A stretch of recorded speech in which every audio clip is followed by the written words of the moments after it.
Okay, this is reading from Srila Prabhupada Lila Amrita, Volume 6, Uniting Two Worlds, chapter entitled Chant Hare Krishna and Fight.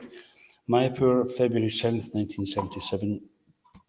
More than 80 Bengali Gurukul boys, along with some 100 other devotees, greeted Prabhupada with a kirtan at the front gate of the Mayapur Chandodaya Mandir. The entire ISKCON land seemed to be blooming with flowers, and the freshly painted temple building shone like the first reddish rays of dawn. The new building, a long residential building, was almost completed. Back to home, back to Godhead, Prabhupada said softly as his car entered the gate and slowly proceeded toward the temple. Interesting, the entire ISKCON land seemed to be blooming with flowers, and today we've got so many flowers. If we could save them all for winter, it would be good. I'm going to do that this year. It was arriving 3 weeks before. Hundreds of devotees from all over the world were scheduled to come and be with him for the celebration of Gaur Purnima, the appearance day of Lord Chaitanya. Bhavananda Goswami and Jai Patak Swami, Srila Prabhupada's leaders of ISKCON Mayapur, ushered him through the crowd of Gurukul boys and devotees up to the deity room, where he beheld and bowed before the shining golden forms of Sri Sri Radha Madhava. Later, while sitting in his room on the second floor, Srila Prabhupada complimented the devotees for making the ground so beautiful and clean. Hundreds of flowers decorated his room like a gorgeous garden. These flowers are your first success, said Prabhupada. He sat back, relaxed, with the special pleasure and satisfaction he felt when in the atmosphere of his beloved Mayapur.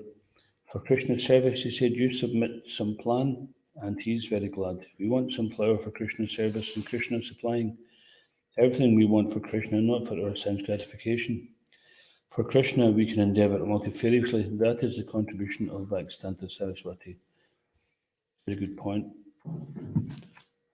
Krishna's in the heart, Krishna's within us, and he's out with us. So if we say, oh yeah, this is for Krishna, well, Krishna knows if it's really for Krishna, he knows our intention. Sometimes we say this is for Krishna, but it's really for me, in the name of Krishna. So we have to be careful we're actually truly doing it for Krishna. Because how do we know? Do we know this is what Krishna wants? But Prabhupada said here that we make some plan and Krishna is very glad. But it means we have to endeavour. It doesn't mean we say, okay, we want lots of flowers, and then they just appeared. Krishna's not our servant. So it took some effort from some devotees over a long period of time, a lot of thought, a lot of effort and time. And then by Krishna's mystic potencies, all the elements combined together to produce these nice flowers so we can offer them to Krishna. He gives us the raw materials where we can actually offer something to him. Srila Prabhupada said that prior to Bhaktivedanta Saraswati, the Vaishnavas used to live retired lives in Vrindavan. No preaching. Bhaktivedanta Saraswati was the first to demonstrate how pure devotees can preach in sophisticated ways, even living in big buildings and utilizing automobiles in the service of Krishna.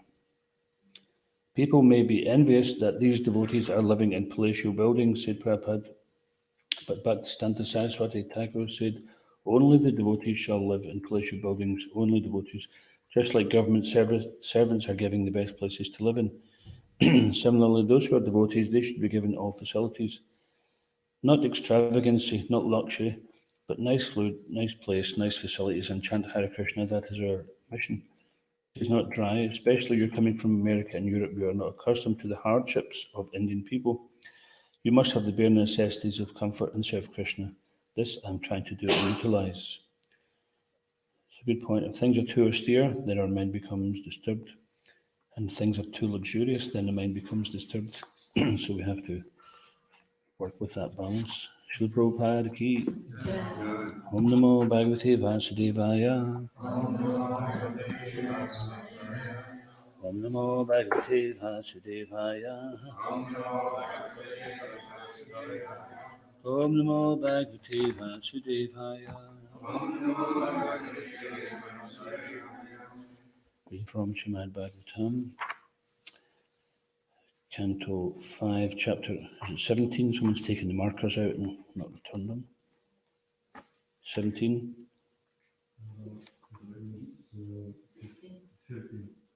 13. Chapter 13. Text 16.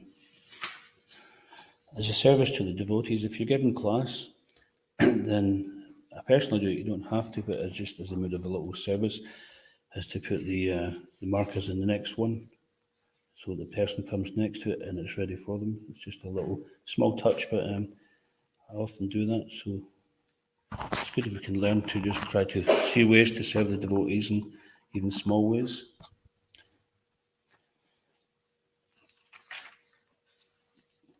Prasajati Kvapi Lata Bhajashrayas Prasajati Kvapi Lata Bhajashrayas Tad Ashraya Vyakta Pada Dvija Spriha Tadashraya Vyakta Pada Dvija Spriha Vachit Kadachid Dari Chakatas Trasan Vachit Kadachid Dari Chakatas Trasan Sakyam Vidate Baka Kanka Gridrai Sakyam Vidate Baka Kanka Gridrai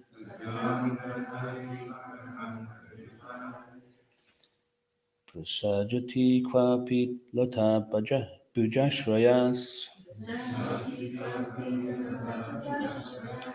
Prasajati Kvapi Lata Bhujashrayas Tadashraya Vyakta Pada Dvijaspriha Tadashraya Vyakta Pada Dvijaspriha Kuchit Kadachid Dari Chakratastrasan Kuchit Kadachid Dari Chakratastrasan Sakyam Vidate Bhagakanka Gridrai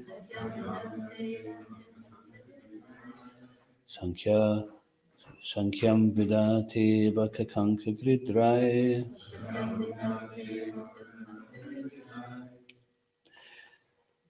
Prasajati Kvapi Lata Bhajashraya Tadashraya Vyakta Pada Dvijaspriha Kvachit Kadachid Dari Chakratastrasan Sakyam Vidate Bhakakanka Gridrai. Please chant.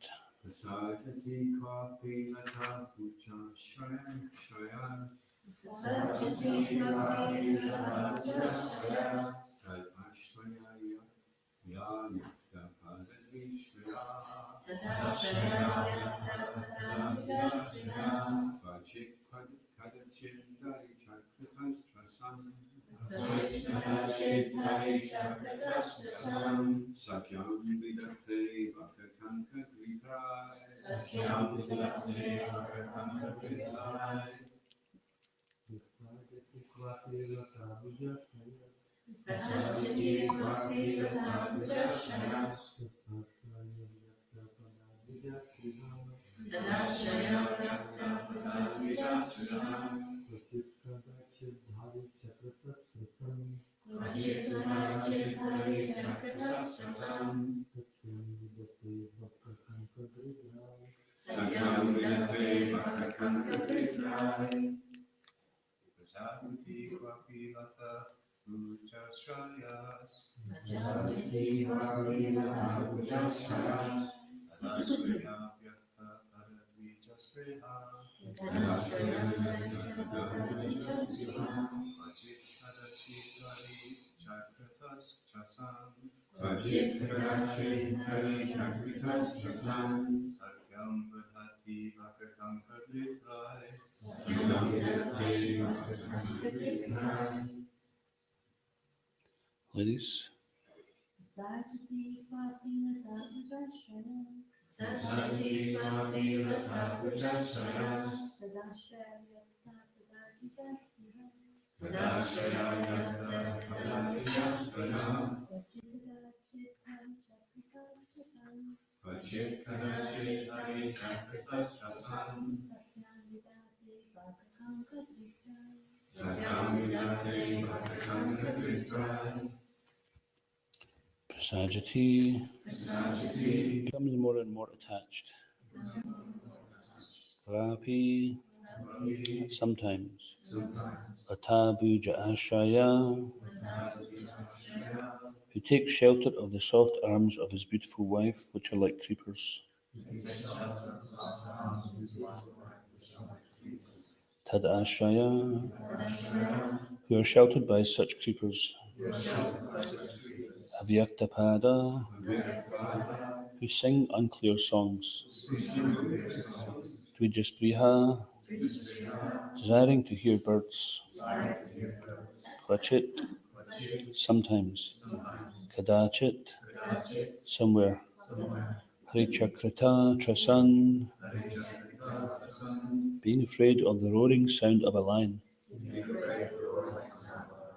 Friendship, Sakyam, friendship. Vidate, makes. Baka Kanka Gredrai, with cranes, herons, and vultures. Translation. Sometimes the living entity in the forest of material existence takes shelter of creepers and desires to hear the chirping of the birds in those creepers. Being afraid of roaring lions in the forest, he makes friends with cranes, herons, and vultures. Please repeat. Sometimes the living entity in the forest of material existence takes shelter of creepers and desires to hear the chirping of the birds in those creepers. Being afraid of roaring lions in the forest, he makes friends with cranes, herons, and vultures.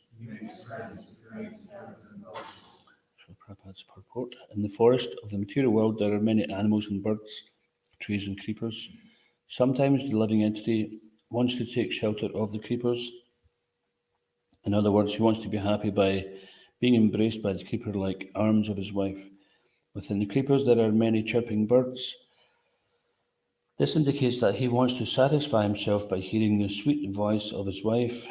In old age, however, he sometimes becomes afraid of imminent death, which is compared to a roaring lion. To save himself from the lion's attack, he takes shelter of some bogus swamis, yogis, incarnations, pretenders, and cheaters. Being misled by the illusory energy in this way, he spoils his life. It is said, Harim vina mritim na taranti. No one can be saved from the imminent danger of death without taking shelter of the Supreme Personality of Godhead. The word Hari indicates the lion as well as his Supreme Lord. To be saved from the hands of Hari, the lion of death, one must take shelter of the Supreme Hari, the Supreme Personality of Godhead. People with a poor fund of knowledge take shelter of non-devotee cheaters and pretenders in order to be saved from the clutches of death. In the forest of the material world, the living entity first of all wants to be very happy by taking shelter of the creeper-like arms of his wife and hearing her sweet voice. Later, he sometimes takes shelter of so-called gurus and sadhus who are like cranes, herons, and vultures. Thus, he is cheated both ways by not taking shelter of the Supreme Lord. Om Ganantamarandasya Gananjana Salakaya Chaturmilkam Yana Tasma Shri Gurve Namaha Kam Garoti Vachalam Pangam Lagate Grim Netripatamam Vande Shri Grim Dinitaranam Jai Shri Krishna Chaitanya Prabhu Nityananda Shri Advaita Gadadhar Shri Vasadi Gaura Bhakta Vrinda Hare Krishna, Krishna Krishna, Hare Hare, Hare Rama, Rama Rama, Hare Hare.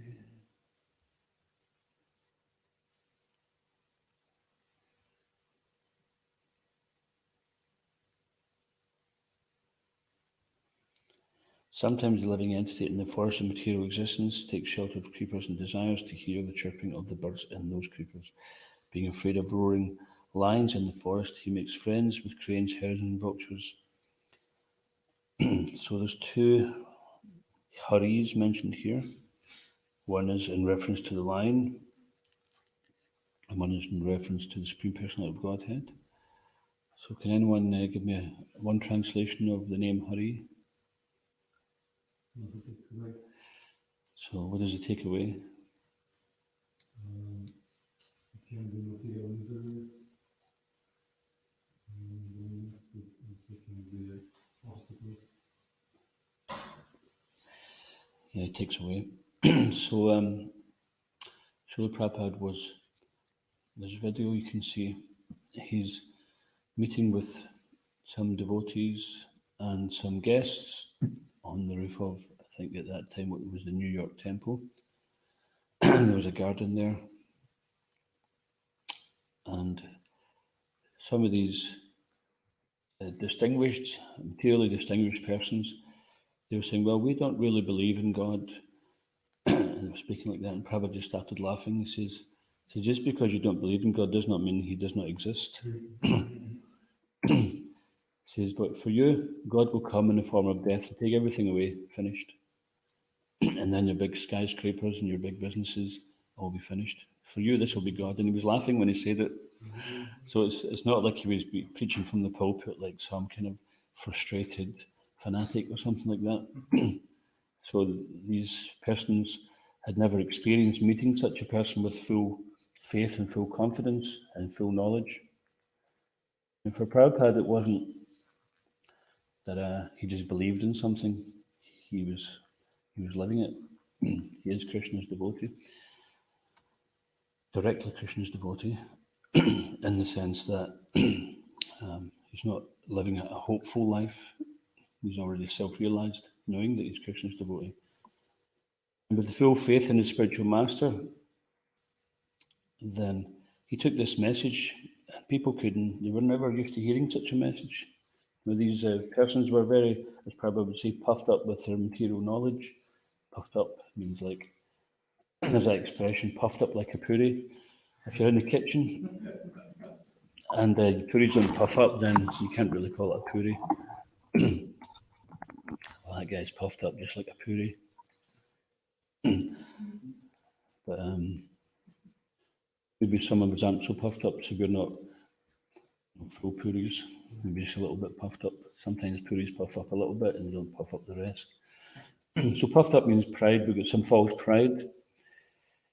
We spend a lot of time and energy cultivating some material knowledge or some material skill, and we put so much effort and attention into a reputation based on that. And then some devotee comes along and says, you know, that's a useless waste of time, isn't it? I think, oh, what do you mean? Saying you're doing all this, you know, it's very good, you know, but what's the purpose of it? So this is called Shrama Eva Hi Kevalam Dharma Sanustitapim Sham Vishkshina Katasuya Not Padayad Yadi Ratim Shrama Eva Hi Kevalam. So the occupational activities we perform, whether it be as a Brahmin, a Vaishya, Shudra, Kshatriya, or whatever we do, it's considered to be that if it does not provoke attraction for the message of the personality of Godhead, then it's a useless waste of time. Shrama eva hi kevalam. So that's quite heavy.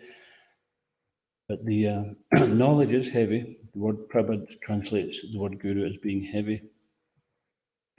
But here is being referred to as cheating swamis, cheating gurus, cheating incarnations, and there's more in the next verse as well.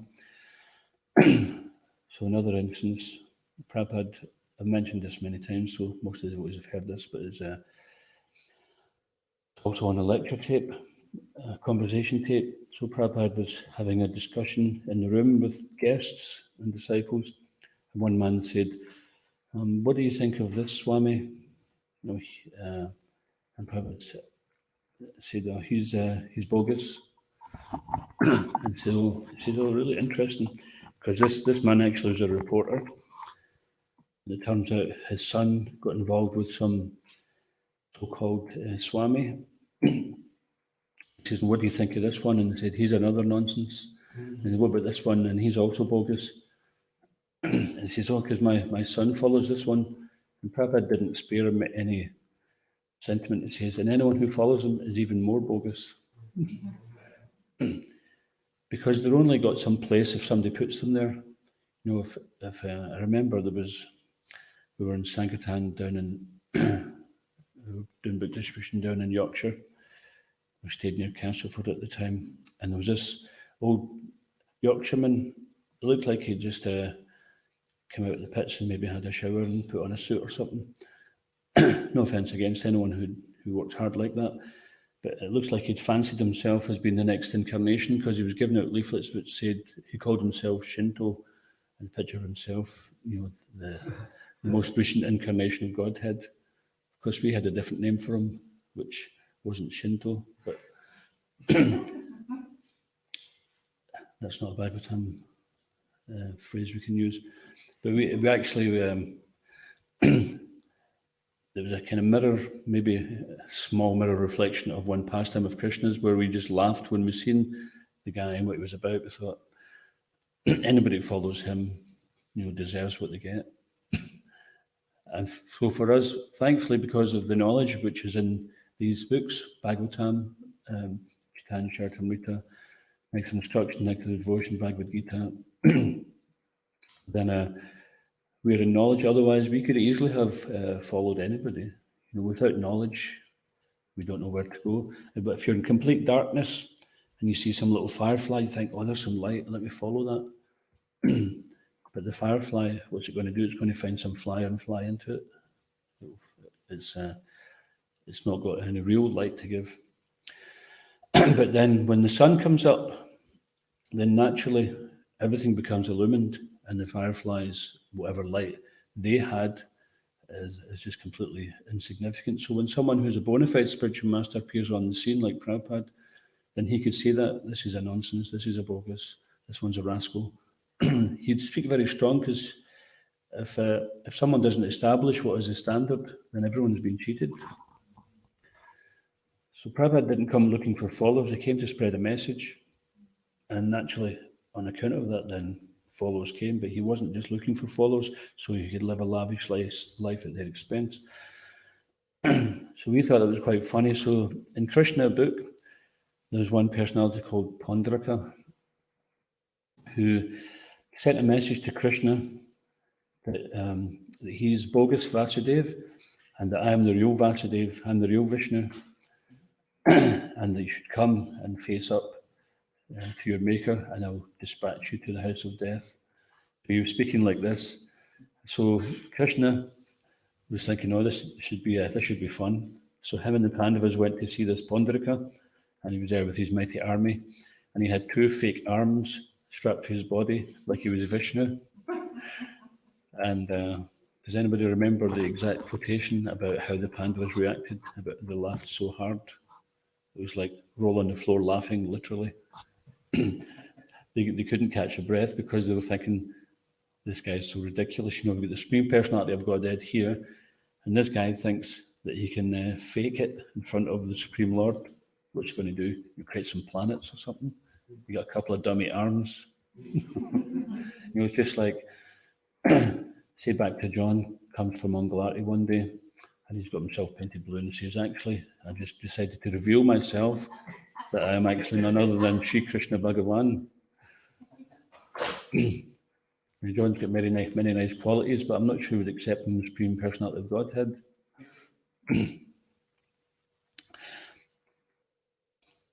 So there has to be some kind of checking system, there has to be some kind of standard. And it's not that just the incarnation factory's got a conveyor belt, and every other week there's a new incarnation comes out and hits the street. It's like there's one, anyway, we shouldn't we shouldn't speak about these people. It gives them any credibility just by speaking about them, but they promote themselves.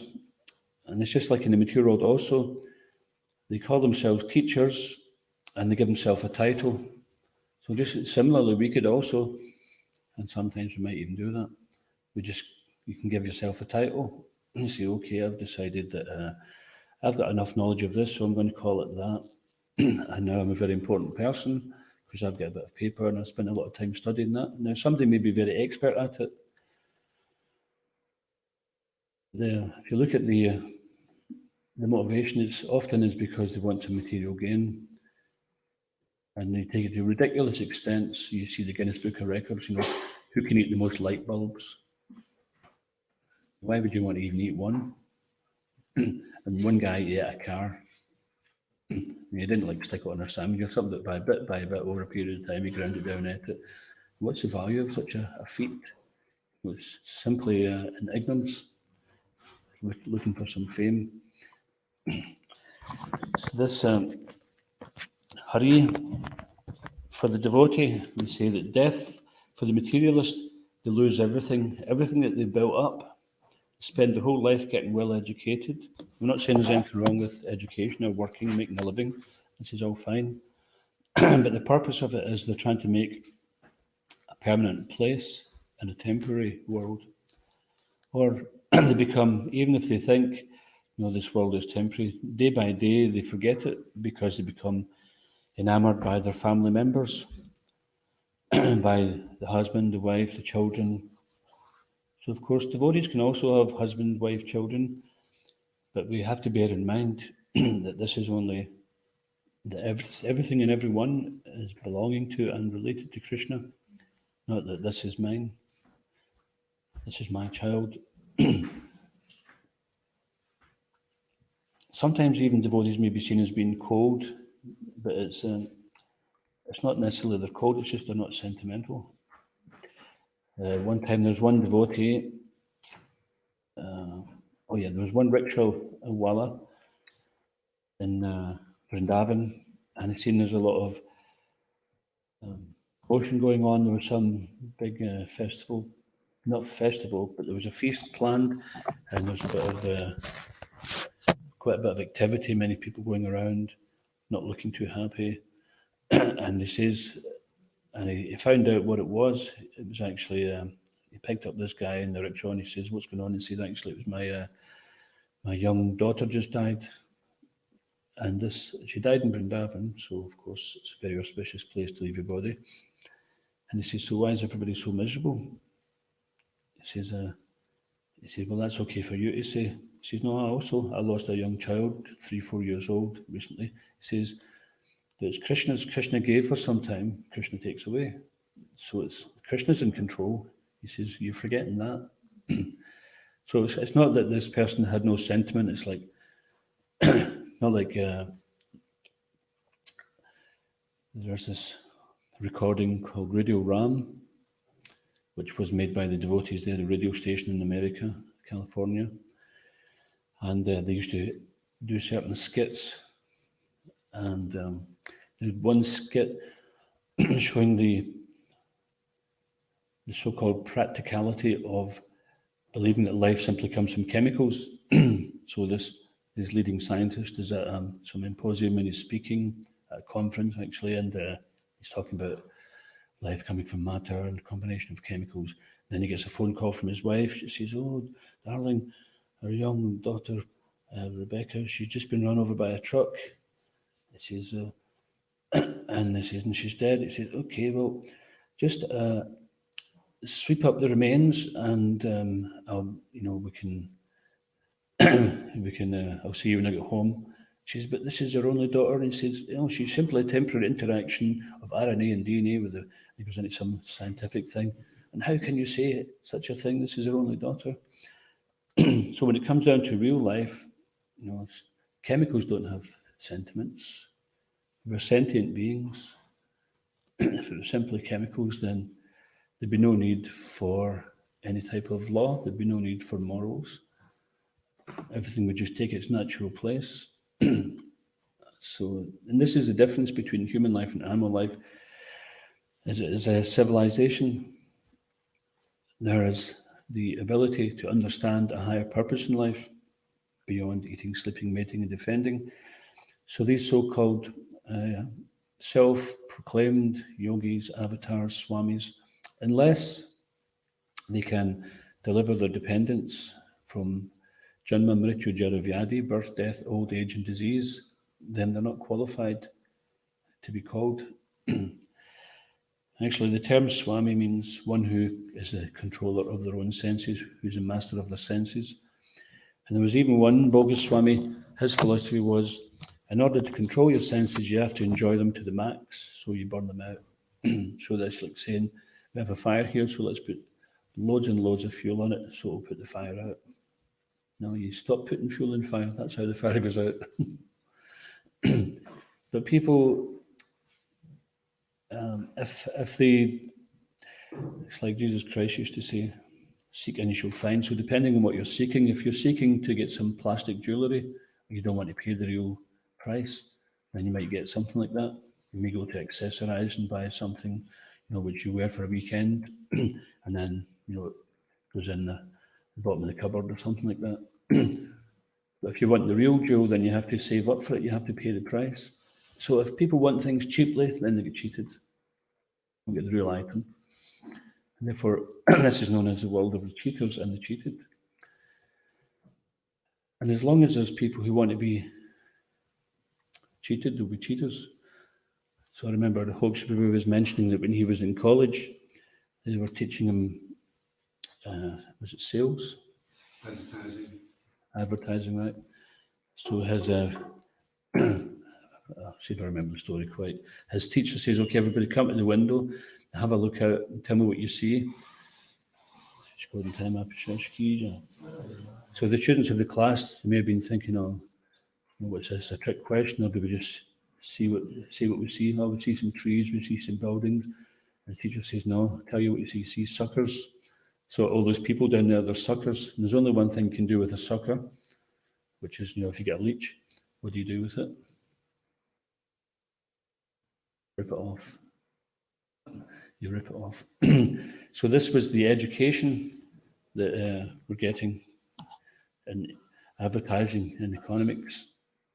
See also in the 7th canto, Prahlad Maharaj has been instructed like this by his teachers on the demoniac principles, how to manipulate and cheat and seduce, these kind of things. So people can become very expert at manipulating material energy, but there's always a price to pay. And at the end of this term, at the end of this life, then we have to be accountable for our actions, our karma. What we've done, then we receive the reactions, which may be, if the karma was simply karma, according to the rules in the Vedic literatures, where you can live in harmony with material nature, then you'll get a good material reaction. If it was V-karma, forbidden activity, then you get a punishment. And if it's Ugra karma, or horrible, unbeneficial work meant for the destruction of the world, then you get a very heavy reaction. So there's no escaping the laws of nature.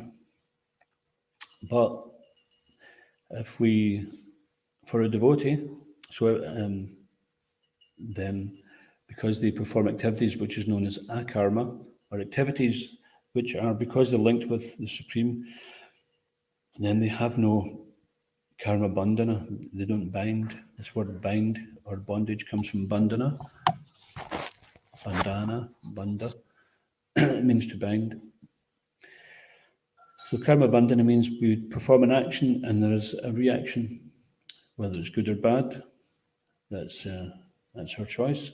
We had a freedom to choose that. And according to our past life, what we did then, we are suffering and enjoying the results now. So, but despite the fact that we're suffering and enjoying, we still have freedom to choose.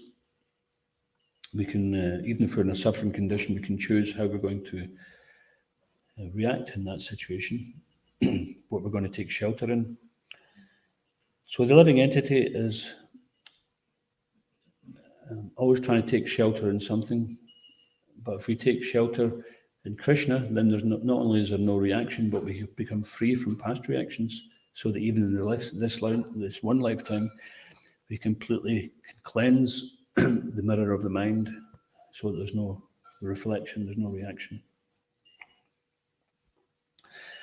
But if we take shelter of the tail of the dog in the material world, then it comes back and bites us. So just like if there's a shipwreck and you fall overboard and you're not a very strong swimmer, but you see some big dog there that's a very strong swimmer, and you think, okay, that dog's doing well, let me grab onto his tail. So we take shelter of the tail, we think we're just going to get some shelter here, but it turns around and bites us because you're going to pull it down. So this is taking shelter in material life is considered to be taking shelter in the tail of the dog, which it appears it's going to give us shelter, but actually it will bite us somewhere along the line. It will turn around and bite us. So therefore, the human form of life is to use our intelligence to find out what is the best plan of action. What is the best I can do with this short time we have? When you're young, it always seems like your life is going to go on forever. And everyone who's old looks back and says, enjoy while you can, because all you have left when you're old is memories. But that's not very wise advice. Not enjoy while you can. But certainly when you get older, you realise how temporary life is. When you're younger and say you're at school and the summer holidays are coming up and they're like 4 weeks away, and it just that 4 weeks takes forever. And then when you're on holiday, I remember must have been like early mid-70s, it just seemed like an eternal summer. There was some heat wave there, and we had 7 or 8 weeks on holiday, and it seemed like it was never going to end. And then it does, and then within a little while you forget all about it. So time in the material world, the nature of it is such that when we're enjoying, we forget the real, we forget to pursue the real questions in life. Who am I? Why am I here? What am I doing in this world? Where do I belong? Why am I suffering? Why do I need to suffer? What is this temporary enjoyment, happiness and distress? Asking these questions. Kene amaya, jari tapatra, iha nahi jani ke mani, hitahoy. Who am I? Why am I suffering in threefold miseries? And how can I be benefited? This is, I think it was Sanatana Goswami asked Lord Chaitanya. Does anybody remember the answer Lord Chaitanya gave?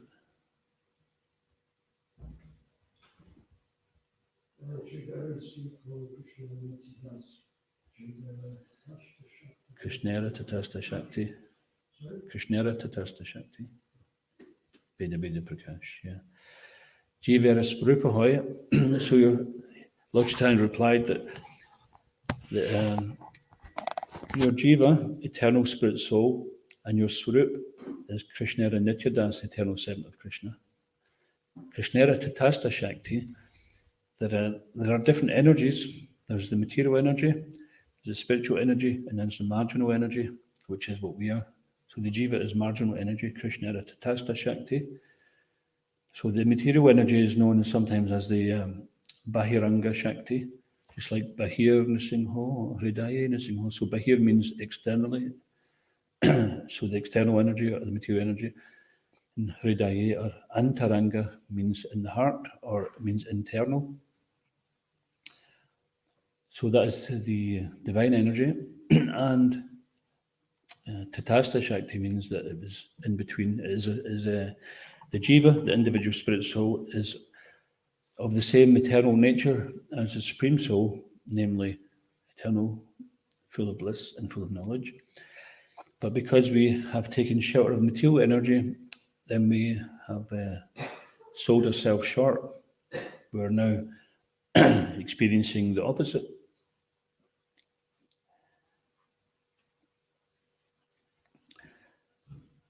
Beda Beda Prakash, that's inconceivably, simultaneously, like this philosophy, Achintya Beda Beda Tattva, the inconceivable truth of simultaneously being one with and different from the Supreme Lord. So by one's own speculation or process of deduction, or negation, naiti. This philosophy is called naiti, na-iti, not this, not that. So someone may say, well, what is spirit? Well, it's not this, it's not that, it's not this, it's not that. So then it can only be this. So the highest conclusion you could come to is that, and people often do that, they may give up material life, they may give up following standard traditional religious organizations, and they think for themselves. But the best they can come up with is that basically the source of all life is something spiritual, and it's some kind of homogeneous oneness of which we're all a part of.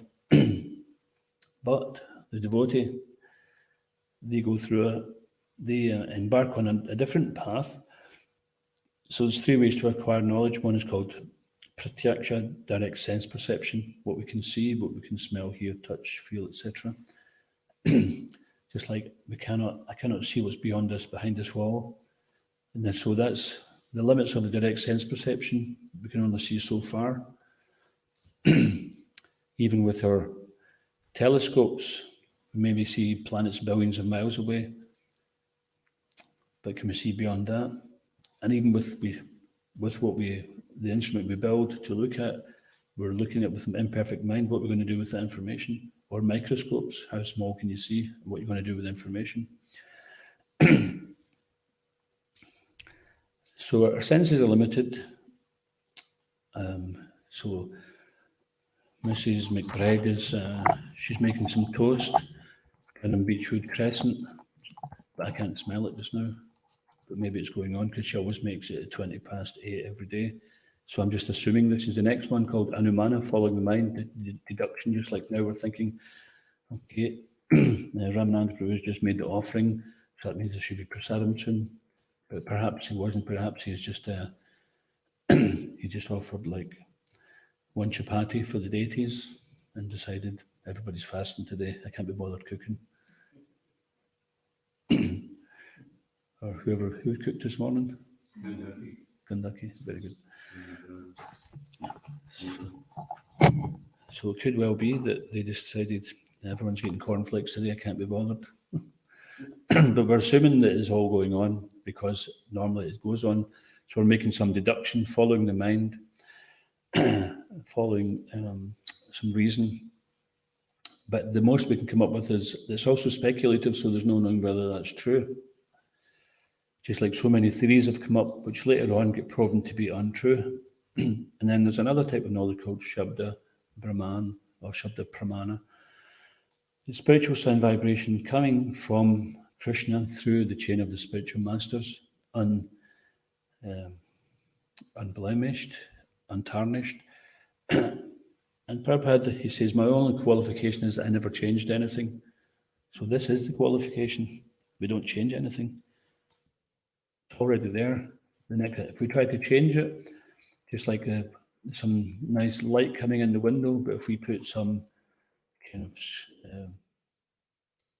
screen there, filter there, then it might come through as being yellow or blue or whatever the colour filter is. It won't be the same as it was.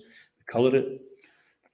So we might do that for our own entertainment, but if somebody's working in here and they're trying to see what they're doing and somebody's like putting some really kind of dark things on the window and we can't see what we're doing. So the spiritual master, he's considered to be like the spectacles. If you've got defective vision, then we cannot see properly. We have to wear the glasses, and then we put the glasses on and we can see clearly. Of course, that doesn't mean to say because we don't wear glasses, we must be self-realized.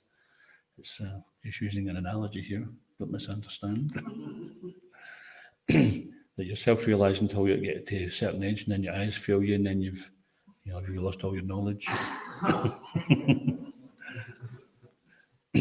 No, so it's not like that, of course. But the analogy is, if we have material defective vision, we get something to correct it. So the spiritual master is like the spectacle. We may have some knowledge, but when the spiritual master speaks, then he clarifies it. He puts things in proper perspective, and then we see, that's not an A, that's an O. Or if we've got defective hearing, we use a hearing aid. So the spiritual master, he's like a hearing aid. The devotees are like that. We try to help each other improve our hearing so we can hear correctly. just like our dearly beloved Ram Prasad. Sometimes you say something like, can you move that bin? And say, what? Do I want to go to the opera? And he said, no, I never said anything about the opera. You know, when did you ever see me going to the opera? No offence, Ramp, if you're listening, but... And then he puts his head up, and then you say, you know, can you move that bin? Oh, can I move the bin? And you're right, okay. So this is we have imperfect senses. Even if the senses are working at their best, they're still imperfect. And as long as we have the material body, we have imperfect senses. But when we engage them in Krishna's service, then they become perfect because they're engaged in the service of Krishna, who's Om Purnamadaha Purnamadam. He's complete and perfect. And then for the devotee, when the time of death comes, it's considered to be like the ocean of birth and death, which is very difficult to cross over. Then it's considered for a devotee who's taking shelter in the Lord, not just that we decide, okay, I'm wearing tilak now, so I'm fine.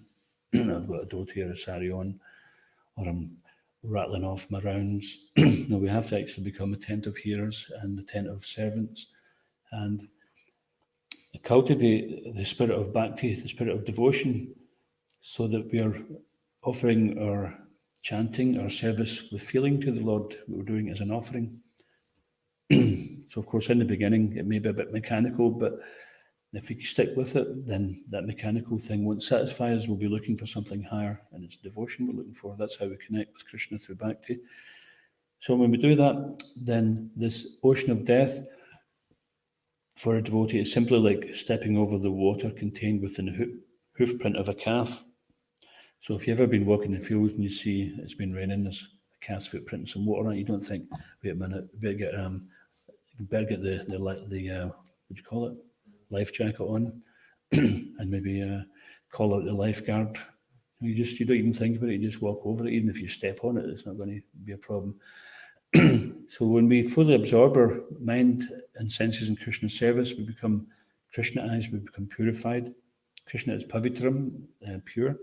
So by associating with that's pavitram, that supreme pure, we also become pure. So this is that famous Hindi saying, Jesi Sangha Vesi Ranga, whatever we associate with, we become like that. So therefore, it's not that we should lock ourselves away. I mean, never associate with anyone except for devotees. But we have to asat sangha tyag, to give up the tyag, the sangha association of asat, temporary, which means even if we associate with materialists, we don't get affected by them because our regular practice has made us strong in that regard. So therefore, in order to share our Krishna consciousness without being affected adversely, then Prabhupada says there's two things we have to know. Is we have to have purity, and we have to understand the philosophy. If you go to preach or to share your Krishna consciousness with someone else, but we don't really know the philosophy, we might become confused or distracted.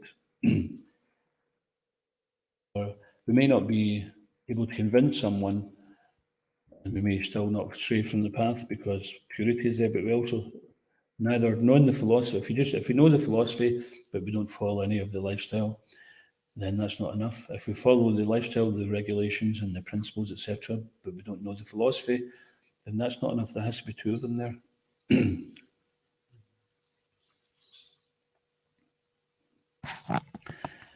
So in this way, is one way to become very dear to Krishna is to share Krishna consciousness with others, because when we're doing that, we're acting out of the highest form of compassion to remind someone of their eternal identity, so that everything else, the suffering material world, you might be able to patch that up. But just like someone has a boil, and you think, okay, let's just blow on the boil, get some temporary relief. How are you feeling? Oh, that's okay. Oh, it's getting a bit painful again. Okay, let's blow on it again. Okay, and you get a team of people blowing on the boil. Or if someone comes along and says, what are you nonsense is doing? This is bogus. You know, he's got a bad diet. That's what's causing the boils. Change the diet and you won't get the boils. Oh, you're so cruel. Just blow on the boil with the rest of us. So the devotees, they're getting to the root cause. This is what the Krishna consciousness philosophy is about. What is the root cause for suffering? And Krishna explains in Bhagavad Gita that an intelligent person doesn't like to suffer. So we have to think, well, why am I suffering? And if we can be honest, we can accept it's my karma. There's nothing else. Nobody else is to blame. So someone else may be the secondary cause, like the one who lands a punch on your chin. That might be the secondary cause, but the primary cause is it was due for us. If it was due for someone else, it wouldn't have landed there. It would have landed there or there. Someone else would have got it. So karma is a very, very intricate thing, and Krishna explains, don't try to track it down. Don't try to understand it. It's far too complicated. Just get free from your karmic reactions and get out of this world, out of this material world. So this is, according to Bhagavad Gita and Srimad Bhagavatam, the best use of the human form of life is to identify these distractions which keep us bound to the material world and see them in the proper perspective.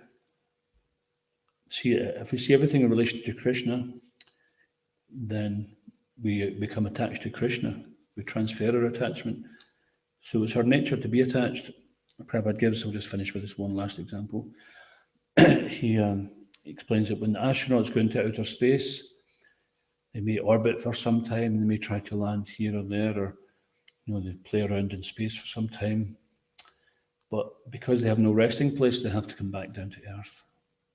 Similarly, a living entity, it might even reach the Brahman effulgence, but because it's inactive and the nature of the soul is to be active, then it won't be satisfied there. It will fall back down again into the material world. Because we have no real shelter there. So ultimately, as simple as this, is that we can take shelter in Krishna's external energy, which is the game of snakes and ladders, or we can take shelter of Krishna's internal energy, which is Anandam Buddhivardhanam, the ever-increasing ocean of transcendental bliss. So it doesn't sound like a very difficult choice. We'll just stop there. Does anyone get any questions or comments that helps you? There was reading Shiva Rama's book, Smiling and Functioning Well, and the next chapter is about SPNRs. It's 37% of them in America. SPNR is spiritual but not religious. And so I was wondering, because you were talking about, bogus invitations and imposters. So because of that, people have become disgusted with religion. But the alternative, he was saying, spirituality. It lacks humility and it lacks austerity. And the reason why they've rejected religion is because he says it's imperfect because it's been distorted by humans.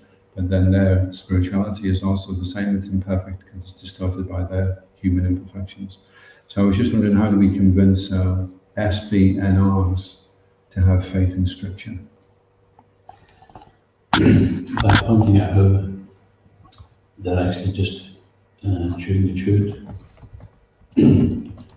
Chewing the chewed is that, so they're giving up traditional religions because they feel like they've not been satisfied by that, or they don't have faith in it.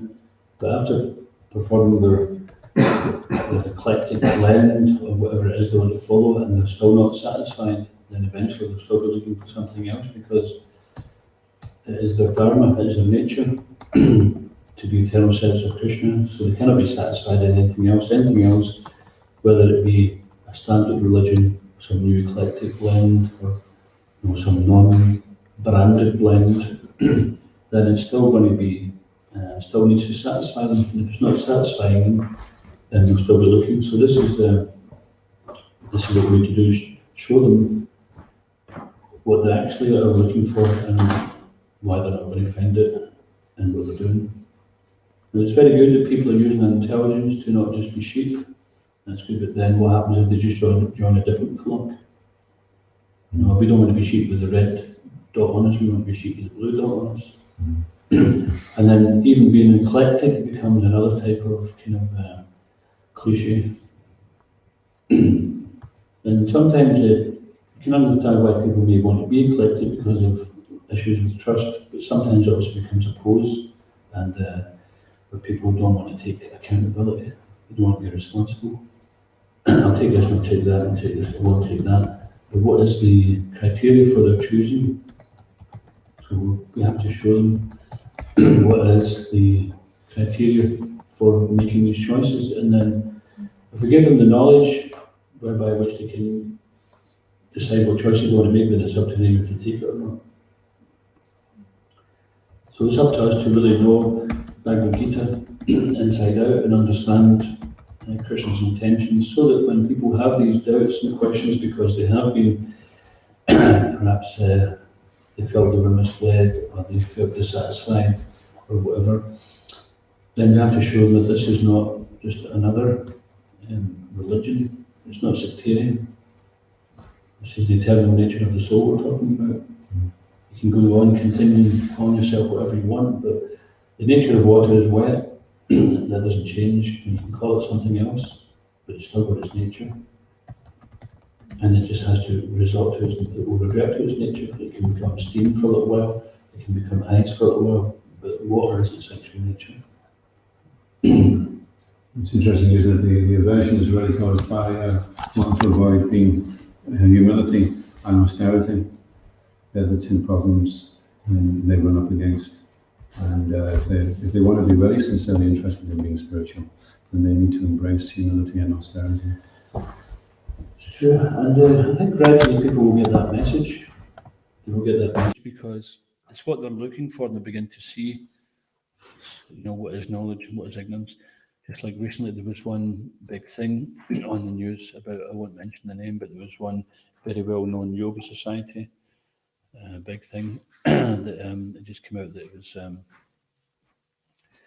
quite cultish, really, and the people and persons who were running it, on the surface, seemed very, very friendly and things, but under it, there was a lot of controlling people by fear, and we may all do some things out of fear because it's like if you decide, well, I'm not paying my bill, and then the reminder comes in, I just chuck it in the bin. But eventually, you're going to get afraid that when the sheriff's warrant officers arrive at the door, you get some notice saying these are going to come, and then you think, I better pay my bill. So sometimes fear of what is the worst alternative going to be if I don't do my duty. So sometimes it has to be there. But it's not the best way to operate. It's better we do things out of love. But as the devotees become more qualified in their own Krishna consciousness and become more convinced and more satisfied, then they themselves will be able to convince others.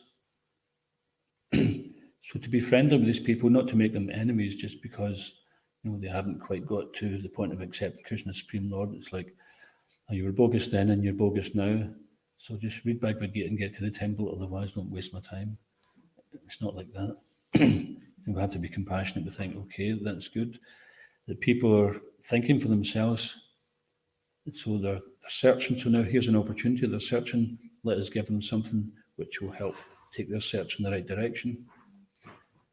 And that's the onus is upon us to really hear from the spiritual masters, read the books, try to understand, and chant with attention so that we become purified, so we can better understand.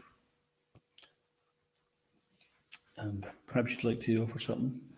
Yeah, and just reminded me of the point you were saying about sometimes people get sentimental, and so then they think devotees are callous.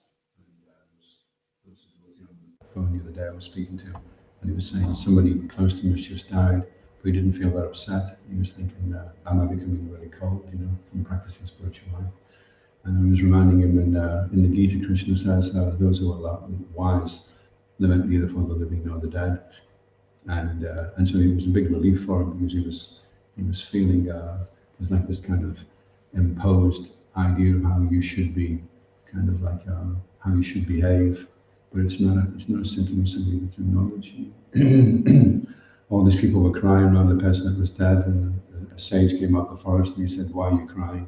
And they said, "Because he's just died." And they said, "Well, you're all going to die as well, so save your tears for yourself."